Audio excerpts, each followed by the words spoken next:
Abandoned structures hold the secrets of America's past. A House of God reveals how salvation was beamed into every living room. During that time, to broadcast a crusade in prime time was a revolutionary idea. A towering structure explains who really built Motor City. They were typically hired on the spot to work on the Ford assembly line. This was very much known as the Ellis Island of Detroit. An arena shows how a red-blooded sport became a catalyst for civil change. Sputnik Monroe would wave for all the people up there, come on down here, come on down here, come on down here, and they would do it. And one mansion tells the tragic story of a man who transformed Manhattan. There's a lot of controversy on how his hand could have shot him in the head, so that's why they were thinking it might have been a murder. Scattered across the United States are abandoned structures. Forgotten ruins of the past, monuments to a bygone era. Each shines a light on the story of this land and its people. These are the secrets of hidden America.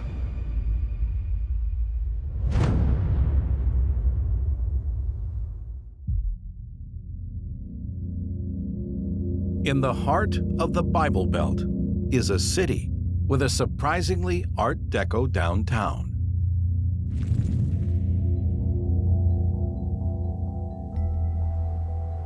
Tulsa experienced two huge oil booms early in its history, and because of that reason, there's a lot of prosperity in the downtown area. And it is an area where Protestant evangelical Christianity reigns supreme. In fact, there are churches on nearly every street corner. But one building here stands out, seemingly unrelated to the city's oil-fueled wealth or religious roots. This building is an icon in Tulsa. A lot of people recognize it, and a lot of people think it's an eyesore. The first thing you notice is it has no windows. Instead, it has these kind of gold-tinted diamond shapes all around it. Is it meant to keep people from seeing in to what's going on inside, or to keep people who are inside from being able to see out? It looks almost like a big Lego brick or something from a science fiction movie from the 1950s in which they're imagining what the future looks like.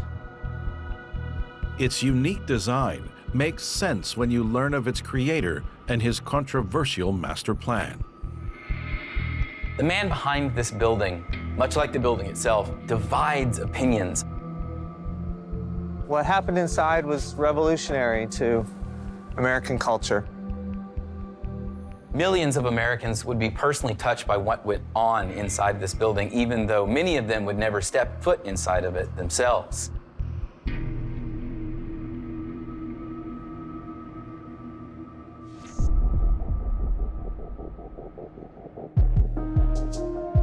Entering the building in its current state is not for the faint-hearted. Inside, of course, it's pitch black because there are no windows. But once you bring a flashlight, you see this spooky array of tunnels and rooms. Everything's painted white. But there is one floor that feels very different to the rest. Wow. It's amazing how big this auditorium is. I mean, this is a massive, massive room. From the outside, you would never know that there's a huge auditorium up here. Daniel Iskrig is an assistant professor at a local university and knows all about the history of this building. But until now, he hasn't been inside. This room would have been filled with seats from this area here up towards the front, which there would have been a stage up there. I can only imagine this room packed with people and the energy of the singing and the organ and just the electricity. Everyone had come to hear the words of one man, a preacher called Oral Roberts.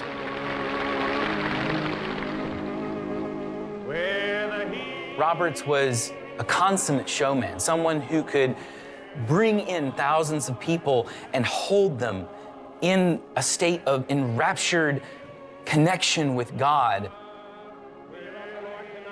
In his time, everybody knew who Oral Roberts was. This was a man whose fame extended far beyond Christians. Here's a little boy who wants his eyesight healed. Oral became a household name in the late 50s because of his pioneering exploitation of a new form of communication, Blindness. television. I didn't mean to hurt you, but God's Spirit came in my hand then. How many fingers is that man holding up? 4. 4 is right. 4 is right. Roberts was a real early adopter when it came to television. Ratings were pretty small at first, but as TV sales took off across America, so did Roberts' television show.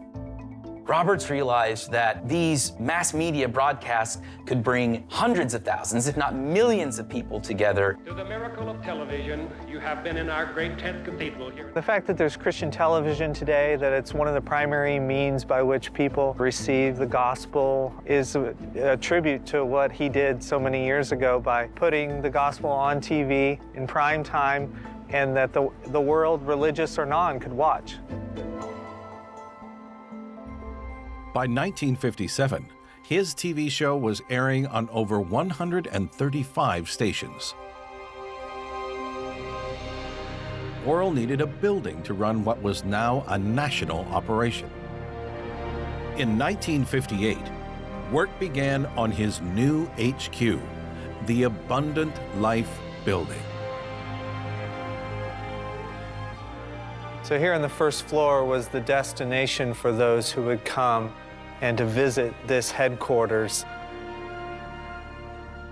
This particular area here was a giant mural called the Abundant Life mural, which was painted by a famous sculptor. He wanted to make this visitor center a place where people would come in and just be in awe of the magnitude of this ministry. Oral's extravagant design choices reflected his unconventional interpretation of Christianity. He encouraged his followers not to feel guilty about success, but in fact that their proper devotion to God would help them be successful. For Oral, devotion meant donation. A huge portion of his programming was fundraising. It was imploring his audience to make whatever small contribution they could for this greater cause.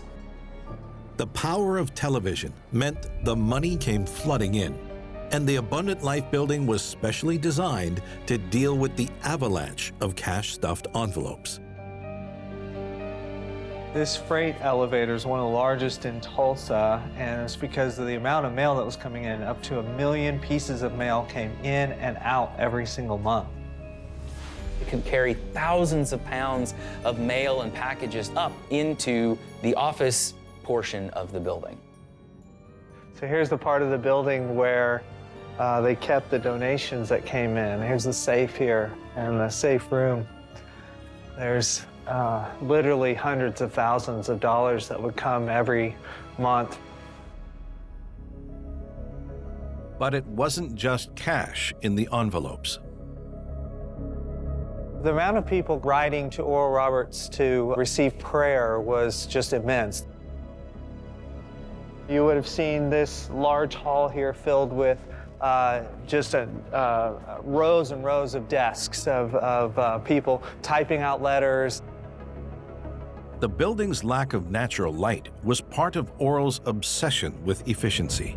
He didn't want his employees gazing out the window. He wanted a well-oiled religious machine. So there's also a number of prayer partners who were on duty all the time to pray, not only for the prayer requests that came in through the mail, but they had a 24-hour prayer line that people could call in. And so there was a room just for that with a massive phone system. The Abundant Life building was designed as kind of a central nerve center of the whole Roberts organization. And in a way, you can almost look at it kind of like it was a data center or a server farm in modern technology. The scale of this ministry is amazing. I mean, there were 7 different departments operating out of here. There were 600 employees who were processing prayer requests and mailings and publishing. It was a massive operation. Oral reeled people in with his TV shows. His staff here then connected with them. The size of his captive audience was unprecedented in the world of evangelism.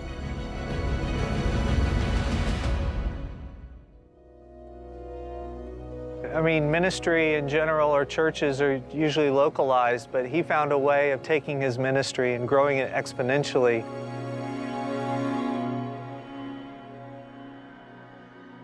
In 1962, Oral's insatiable appetite for growing his empire led to ground being broken on a new and far bigger project.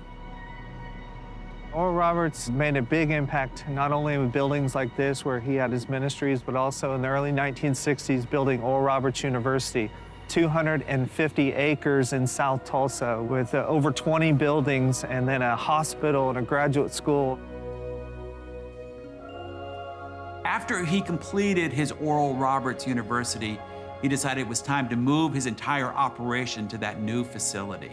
And the Abundant Life building went silent.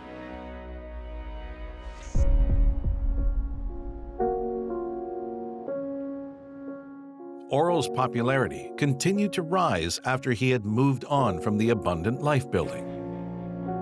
But in 1987, there was a pivotal moment when it all began to fall apart. He called for his followers to donate more than $8 million to his university, or else God would call him home. Some people really viewed Roberts as somebody who was so focused on the money-making aspect of his ministry that he was essentially a huckster or even a charlatan. I think perception of Christians on television was changing, and so by the 1980s, the novelty of an Oral Roberts was wearing off, and so the more things he was doing, the more questions and skepticism was there.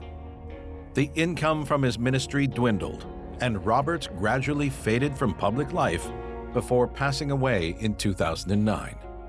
In the end, the legacy that Roberts leaves is a lot like the building in downtown Tulsa. Some people just don't know quite what to do with it. It may be an eyesore, it may be something that is connected to that town and people feel a lot of pride about. But the Abundant Life building will always be a reminder of a time when preaching in America radically changed.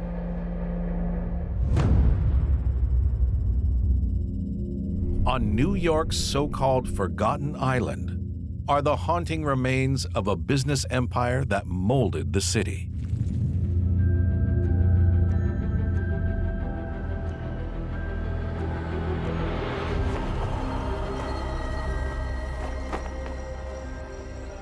We used to call this the Psycho House because of the resemblance from Psycho from the movie. Like, we used to come here and just get close to the house and then get scared, run, take off. The architecture is classic haunted house fare. The woodwork on the outside is all old and faded, and the beams are starting to lean over after years of holding up the weight. The rounded balcony and needlepoint roof is a really common feature of this particular architectural style, but it really ups the creep factor of this house. Within are artifacts of another century. The inside is almost like a parody of a haunted house. The walls are covered in this material that looks more like flesh than wallpaper. But one clue reveals the secret of why this house was built and how it was paid for. In the living room is the centerpiece, the fireplace, which you would think there's nothing really significant about. But if you take a closer look at the bricks, you will see a very specific name. This mansion once belonged to a multi-millionaire, one whose name is all but erased from history.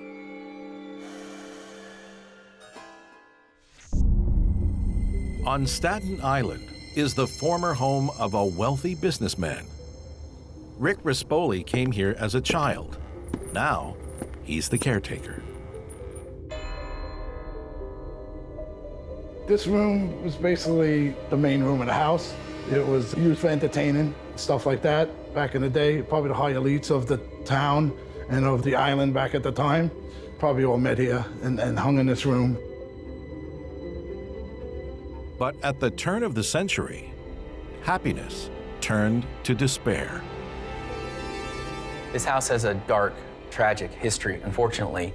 In 1894, the body of a man was laid there with a gunshot wound to the head. There is a mystery still to it to this day. If it was a murder or not, there's a little controversy there. If he was murdered, if it was a suicide.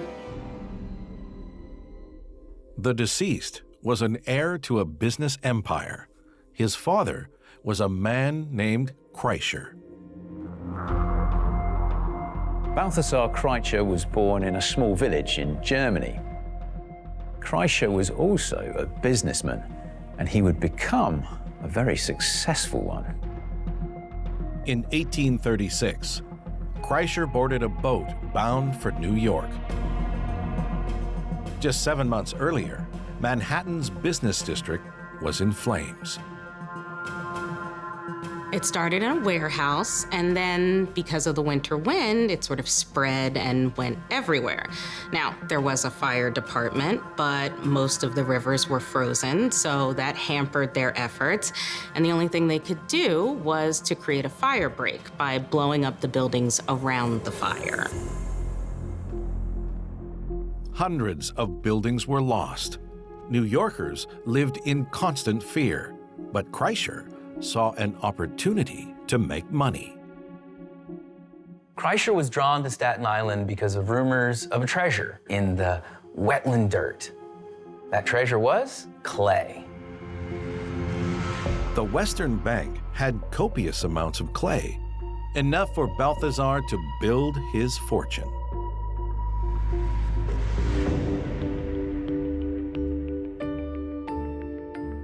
This is how the Kreischers made all their money. Right here with the bricks. Balthasar Kreischer came here as a German brick maker. New York City was burning down. He came here, got all the clay, built in his factory, built all his bricks, and helped build back Manhattan in the 1800s.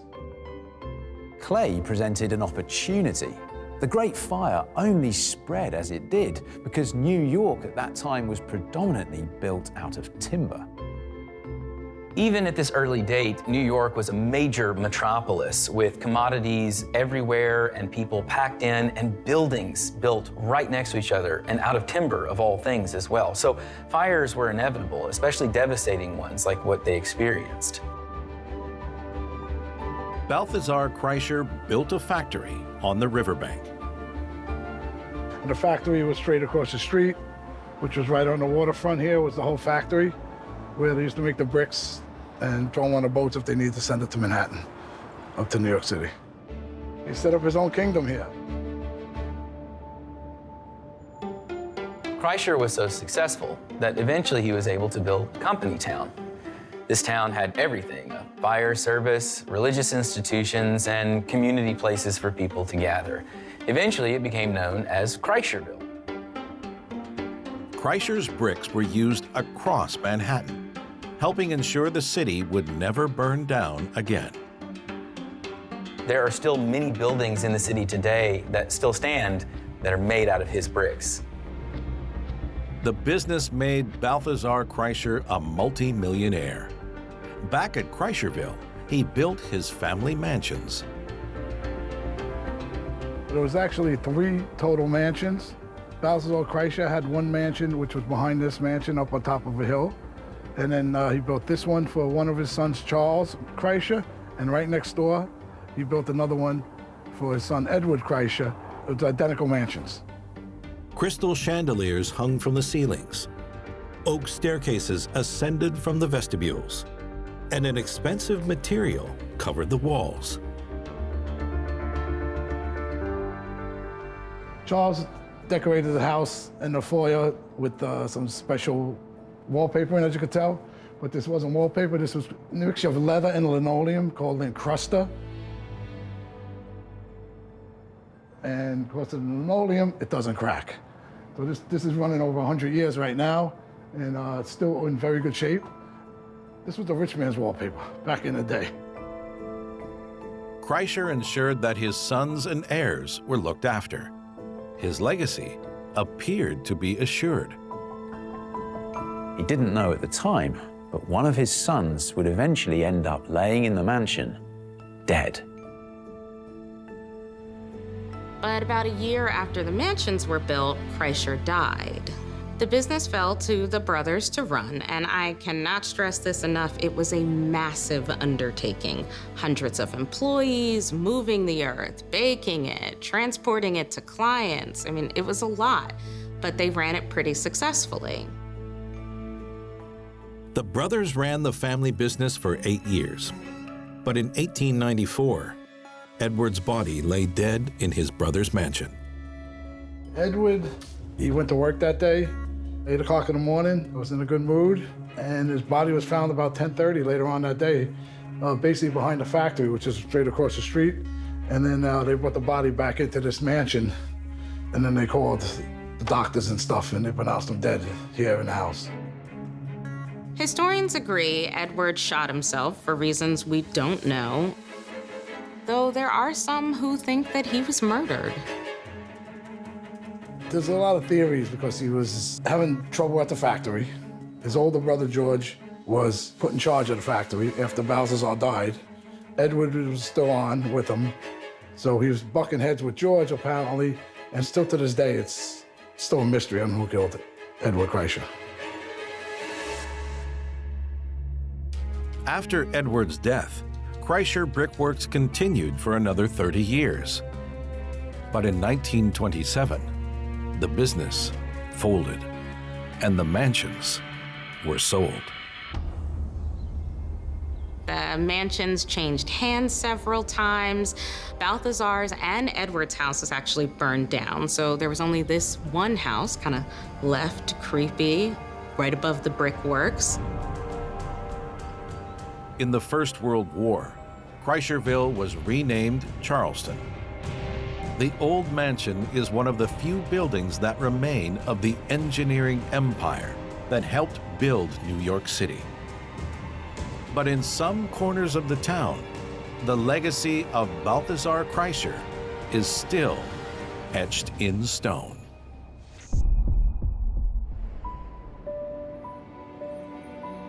Today, no one lives at the old mansion, but dark tourists still visit the site in search of the macabre.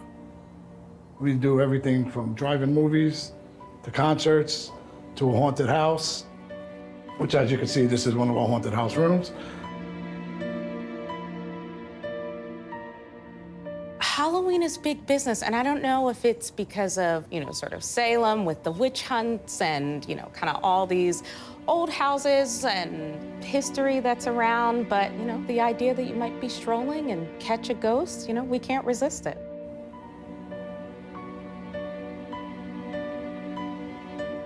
We do paranormal investigations, and we do tours. So we're just trying to make it work. We're doing our best and seeing to keep it up little by little. We're fixing up the whole place. So we're bringing it back, bringing it back.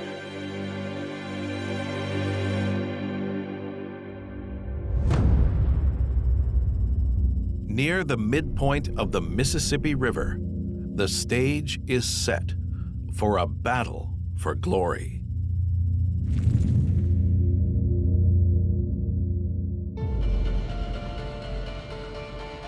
We're in Memphis, Tennessee, the birthplace of rock and roll and a place that Mark Twain once called the Good Samaritan city of the Mississippi. On the edge of town is a circular building with a domed roof. The structure sits in the shadow of Liberty Bowl Memorial Stadium. So it's pretty easy to figure out what this building may have been used for. Inside the building today, it's a mixed bag. You're going to see ticket stubs, trash strewn all around. You're going to see the remnants of a once thriving place that had people screaming and yelling. You're completely sealed off. There's no natural light. It's tremendously dark, except for a few bulbs that flicker here and there. The stands have been empty for a long time. For locals, this building is an important part of their history. When I got here, it was like a dream come true. You know, you think you're on cloud nine. You know, you want to tell all your friends to call, tell everybody that you're going to be at the Coliseum and stuff like that.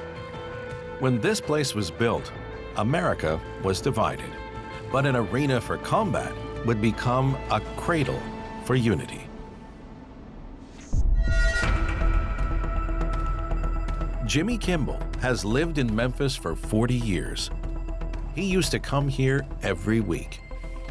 All the action started on Monday night. Everybody in town lived for Monday night.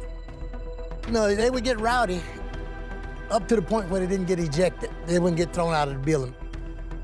The crowds came to watch a violent spectacle. All attention would have been focused on what was going on at the center, a battle royale between two men. This is the Mid-South Coliseum, the mecca for a bloody pastime, known locally as Memphis wrestling.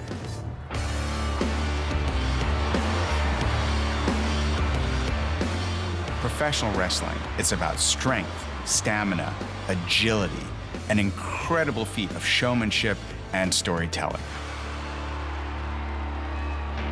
Back in the days, professional wrestling was made up of regional markets, and within those regions, they could make their own rules. And Memphis wrestling in particular was pretty intense. Everybody a bloody mess. It was a brutal style. It was all about taking things to the extreme. You had metal chairs, thumbtacks, barbed wire, even fireballs. Well, it sounded like just a big roar because there were so many people in here, you know, you couldn't distinct what the sound was like, but it was loud. But Jimmy Kimball wasn't watching from the stands. In 1977, he was introduced to the roaring Memphis crowd as King Cobra. Oh, it was great, you know. You're like, I finally made it. Because when I started wrestling, I never thought I would be here. Usually there are two combatants in the ring, the good guy and the bad guy, or what's known as the heel. And they are trying to get the audience to either cheer for them or even boo for them, but really get them riled up and excited. I was always a good guy, and that would get the adrenaline going to make you do better, to make you perform better. You hear the people cheering and kids wanting autographs and signing autographs and shake hands, pats on the back. Wrestling was an opportunity to let off some steam, but the Coliseum had an even more fundamental impact on the citizens of Memphis. The story began in a jail cell with a wrestler called Sputnik Monroe. Sputnik Monroe was one of the biggest names in Memphis wrestling, a guy with a shock of white through his mostly black hair. And this dude really put the act on heavy. He used to say, hey, it's hard to be humble with a body that women love and men fear. One day, Sputnik was arrested for being in a bar for colored people, as the term was used at the time. Segregation was still on the books. And remember, we're in the deep South. We're in Memphis, Tennessee. And here's a man going against the grain in every possible way. But this wasn't Sputnik's first offense. Sputnik Monroe would regularly challenge segregation laws by attending African-American bars and reaching out to the patrons of those bars and even giving them free tickets to the shows. I met Sputnik when I was wrestling, and it was like I said, it was in his career, and he was refereeing down in Mid-South. He kind of took me under his wings and told me stuff that would make me better. Sputnik would go to the black clubs and drink with the guys and stuff like that, and Had built up a good following with him, and they would all flock in to see him wherever he wrestled because he was buddy-buddy with them. Sputnik's arrest made local headlines. The case went to trial.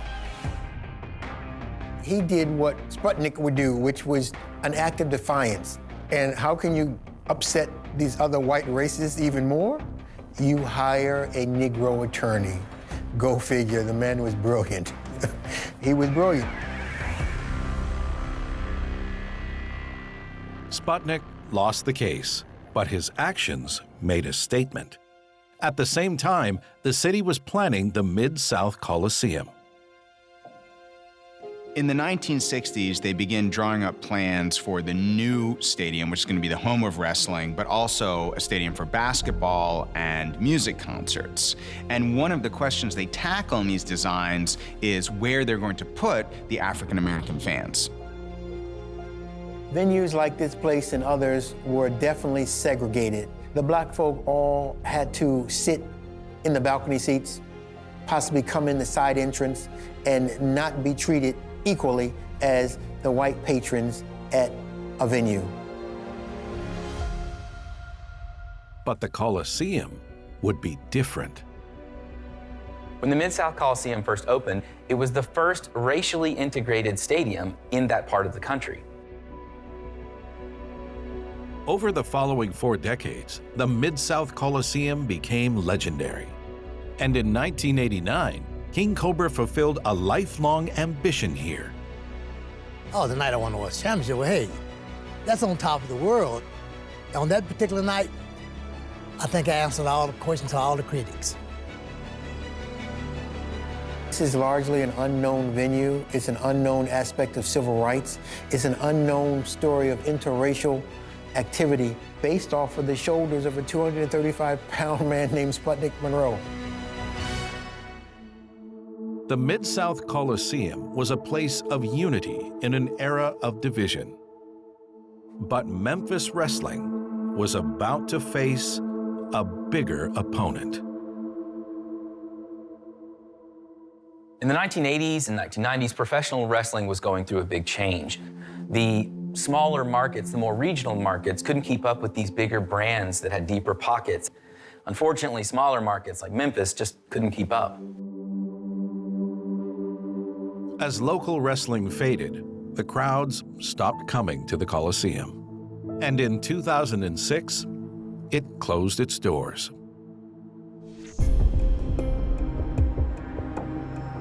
Today, the Coliseum is silent. Well, it kind of saddens me to see it in the shape that it's in, but the building is in good shape.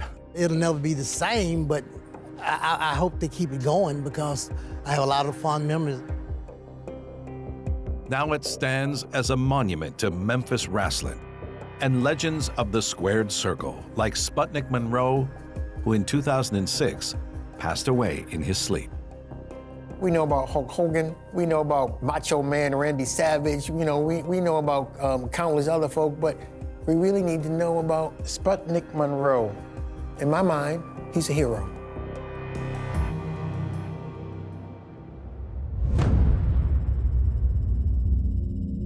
On the edge of Lake Erie, in a quiet neighborhood, is the old gateway to Motor City.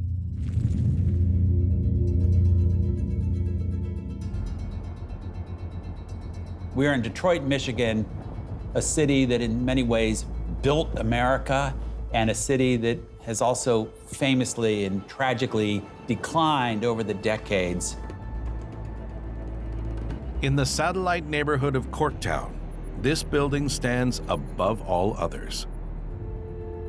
The most striking thing about this building is its sheer size. It's something you definitely expect to see in the center of the city, but not necessarily 2 miles outside of it. The grand architecture continues inside. This place is absolutely beautiful. I mean, the place inside is very ornate. There's grand columns and the arches. For 3/4 of a century, the fate of this building and Detroit were tied. It's been empty for 30 years, but now there are signs of change. Not long ago, this building was a decaying hulk. Today, there's a lot of activity here. Something's going on to bring this old building back to life. Everywhere I go and I sit next to somebody and I tell them what I do, they have a story about this building. When you think about, Detroit is the Motor City, we were part of that original revolution. It's iconic and we want it to continue to be iconic in a number of meaningful ways.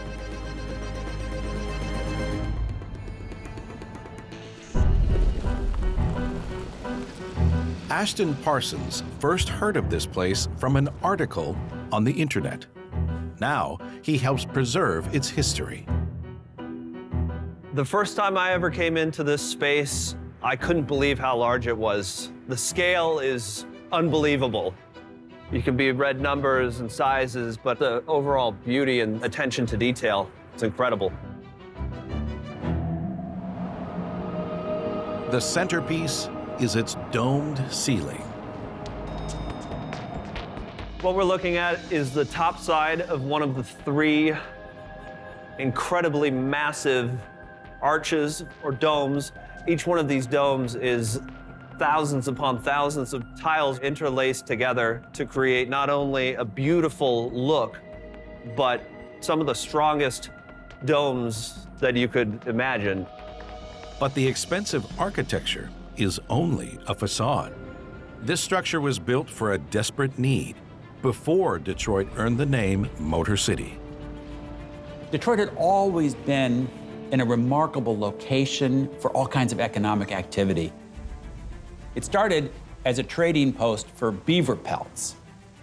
By 1910, Detroit was already a major city, known for its metalworks. It also became home to Henry Ford's famous automotive factory on Piquette Avenue. Manufacturing in Detroit was booming, but to become a true powerhouse, the city needed a modern transport system. This is the Michigan Central Station, connecting Detroit to the rest of the United States.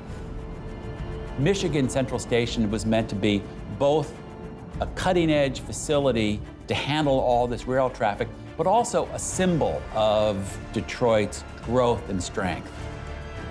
But before the station was ready to open, tragedy struck the city. In December of 1913, while the terminal was being built, Detroit's existing railway depot was severely damaged by a fire. In an act of desperation, the new Michigan Central Station was opened early. The Michigan Central Station was really thrust into an opening without any fanfare. It opened and they were ready for it. Trains were going in and out of the new station with only a few hours' notice. This was a testament to the ingenuity of the people of Detroit. Within a few months, thousands of travelers from across the United States poured through the station. We're here in the concourse. You would have had offices upstairs, people walking to and fro. You would have had all manner of people coming in and out of their trains up this ramp, porters coming in and out with their bags. By the 1920s, 200 trains would leave Michigan Central every day. But the palace of the locomotive would usher in the age of the automobile. Henry Ford had introduced his revolutionary Model T automobile, and as demand for that car grew, so did Ford's need for workers. The Detroit Board of Commerce contacted New York's Immigrant Reception Center and asked them to direct manual laborers into their city. Tens of thousands of immigrants passed through Michigan Central Station and into Detroit, where factory jobs were waiting for them. They would come here from all different walks of life, all over the world, and this is where they would come to. And so because of that, Michigan Central Station has sort of rightly earned the nickname the Ellis Island of Detroit. Detroit's new workforce created Motor City. But by the 1950s, boom had already turned to bust.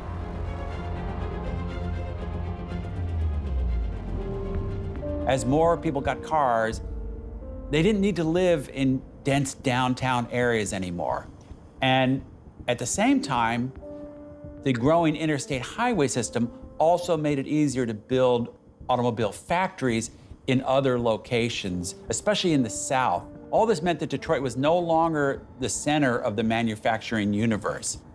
And employment began to fall, and its population gradually began to drop. As the economy shrunk, so did the importance of this main terminal. The last train left Michigan Central Station in 1988. For 3 decades, the building stood silent. But now, another Detroit crown jewel is bringing the station back to life. So I've been on the project since March of 2020, and really my role is to deliver Michigan Central.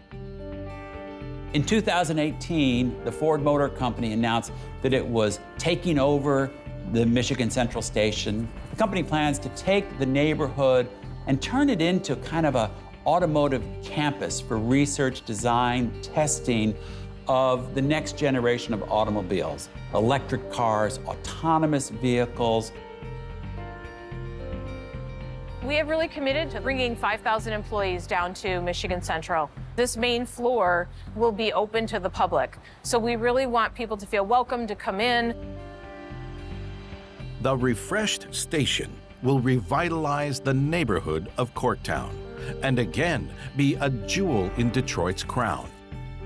Instead of going to build something shiny and new, why not bring it back to life and build around it and support it and have it be that beacon as it always has been and the focus of the new.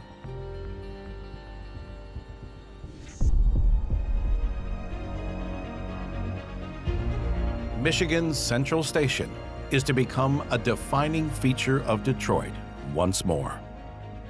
There's kind of a paradox here. This is Motor City, the city that built the automobile and was built by the automobile, and yet the most visible symbol of the city is a train station. Bit of an irony there.